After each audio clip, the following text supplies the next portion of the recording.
Hey guys, what is up? It is the Fast Break Report here, bringing you guys another vlog. And this one, we're not talking about the Pacers, man. And this one, we're talking about the Philadelphia 76ers. Because I'm going to be honest, man.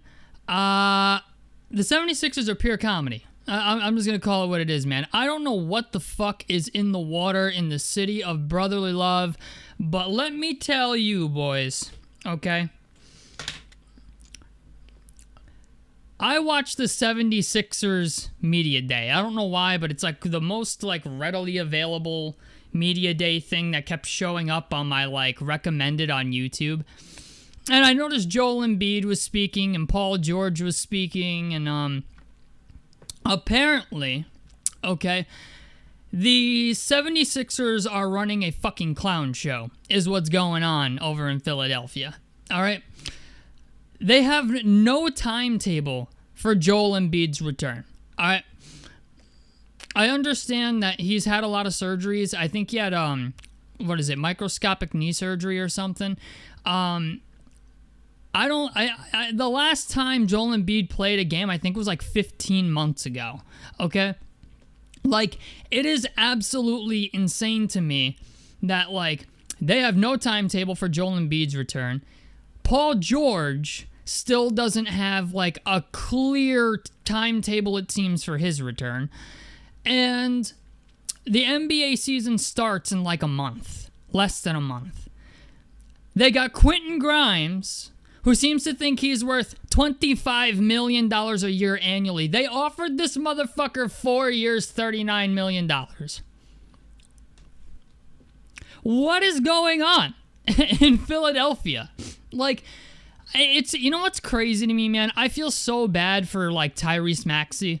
I really do. Because Tyrese Maxey has been, like, the only solid, consistent piece of this entire team. Like, Joel Embiid, they extended him when he was injured. So now Joel Embiid's under contract till, like, I think 2028, 2029. And, like, I just, like, they should have never gave him that extension until they knew he was healthy, but instead they fucking extended him again anyway. That was, like, the dumbest move they could have fucking made. So, like, you have this great center that's only good when he plays. You signed Paul George to this massive contract, and I get it. I understand why they signed Paul George. Like, yeah, did Paul George, like, rob them at gunpoint? Like, yeah, I think Paul George should probably do some time at Leavenworth for what the fuck he did to the 76ers, holding them hostage with that contract. But I get why Daryl Morey did it. The problem is they have two banged-up superstars that, you know, I think Paul George missed 41 games last year, and Joel Embiid missed almost 60. I think it was like 59 or something like that. They have a whole lot of money wrapped up into two stars that are not doing anything for them. Or at least not immediately, anyway, it seems.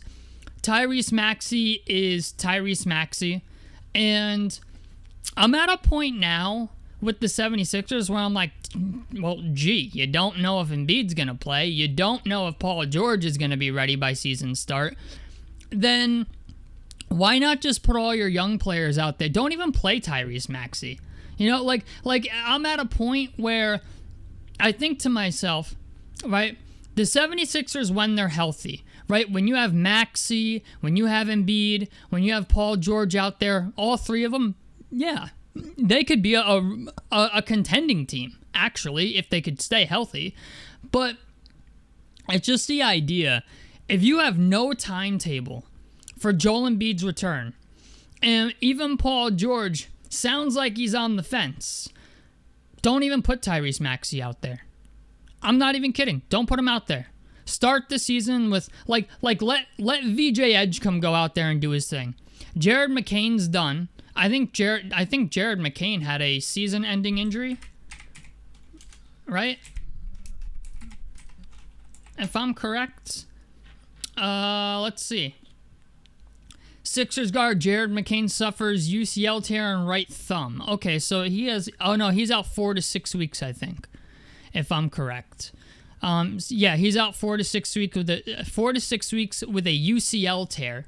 So Jared McCain can't go. I mean, like, put Adam Bona out there. All right, Adam Bona is going to be playing anyway because Joel Embiid is apparently broken. You have VJ Edgecombe, who you drafted, who seems to be like a pretty promising player. I don't know a whole lot about VJ Edgecombe. I just know that there was a lot of hype around him. And I kind of just think to myself, why even risk it, right? Why even risk Tyrese Maxey getting injured? And if Embiid and Paul George ain't going to play, why throw Tyrese Maxey out there and risk Tyrese Maxey getting injured? Then you got Jared McCain with the UCL tear. You got fucking Quentin Grimes, who seems to think like he's better than he is. Like, this team's a mess. I'm just going to call it what it is. The Philadelphia 76ers are a fucking mess. And it's sad because, like, Philadelphia is one of those teams that I like to see do well. Like, I grew up watching Allen Iverson, and, like, Allen Iverson was one of my first favorite players ever. He was actually the first jersey I ever owned, was an Allen Iverson jersey, the black with the gold lettering on it, with the red pinstripe things or whatever. That was the first basketball jersey I ever owned. I always wanted to see Philadelphia do well. But it's just the idea, like, this team has not, like, when are we going to give up on the Joel Embiid experiment? That's what I'm saying. Like, that's my question. I know that Joel Embiid is a generational talent when he plays. You know, he's a league MVP. He is one of the greatest centers we've seen play the game. He's very capable of inside-out game. Like I said, when he plays, he's very, very good. But the problem is we've been trying this for over a decade now. We've been trying this for a decade, and all he does is get injured. And then you pair him with Paul George. All Paul George does is get fucking injured. So I'm at a point now where I'm just like, if I'm Philadelphia at this juncture, I'm almost thinking like, maybe I should just see what I can get. Like, I'd start putting feelers out there in the trade market just to see, like, what can I get for Joel Embiid? Like, what can I get for Paul George if anybody wants that very shitty contract? Okay? Like, at least Joel Embiid, maybe you find somebody somewhere that is like, okay, Joel Embiid's not going to play back-to-backs, right? But he's good enough where if we just are easy on him, maybe we don't make him play back-to-backs, or maybe we, I don't know, find some way to give him a less intensive role and still be a part of the offense. I don't know, maybe somebody somewhere is willing to give up a couple, like a first-round pick or maybe 2 first-round picks plus stuff for Joel Embiid. I kind of doubt it. But it's just the idea, like, if I'm the 76ers, I'm kind of at a point now where I'm just like, you know what? Let me move on from this and let me see, like, what VJ Edgecombe can become. Let me see what Adam Bona can become. We know Jared McCain's a good player. We know Tyrese Maxey is a good player, right? Like, because I understand why they're not trading Joel Embiid. I understand Paul George is, like, impossible to trade. But they should have traded Joel Embiid, like, years ago. Like, and I think we all know that. I think we all know that Joel Embiid should have been traded a long time ago. And I understand why they didn't, because, Philadelphia hasn't gotten that lucky in drafting in a long time. Joel Embiid was the first guy that they drafted that they really hit on, that was like a really, really good player. And I get maybe because they haven't had as much luck in the past, because I think a lot of people forget, like, before Joel Embiid was drafted, the 76ers used to hit and miss, or like not even hit and miss. They used to just swing and fucking miss on draft picks. Like, I can remember a time when, like, what was it, like, Tony Roten was like one of the best players on their team. they just continually like swing and miss on guys. You know, even Ben Simmons, it seems like they swing and miss on Ben Simmons, right? Ben Simmons was good, and then like Doc Rivers just had to call him out and bruise his fucking confidence. So it's like the 76ers have just had really, really shitty luck. And the problem is, though, like, I think we're all at a point now where we feel like the Joel Embiid thing has really run its course. It really has. They should have traded him a long time ago. And then, you know, Paul George becomes a free agent. He wants to go to Philly, and they double down on, like, this horrible contract for Paul George. And Paul George is another guy that just simply can't stay healthy. So I don't know what the answer is in Philadelphia, but as somebody who's an outsider looking in, I think to myself, like, I would almost rather see them, like, just get rid of Paul George, just get rid of Joel Embiid, and see what their young guys can do. Start building something towards the future, because Adam Bona's very good. Jared McCain's very good. VJ Edgecombe looks like he has the ability to be very good. Tyrese Maxey is still a phenomenal player. And just try to build around that. I understand Tyrese Maxey might not be interested in that. And, you know, I'm sure ownership in the front office is not interested in that. But, like, are we really going to go through another NBA season of, well, Joel Embiid's injured and he's not playing this year, and same thing with Paul George, he's injured, he's not playing this year.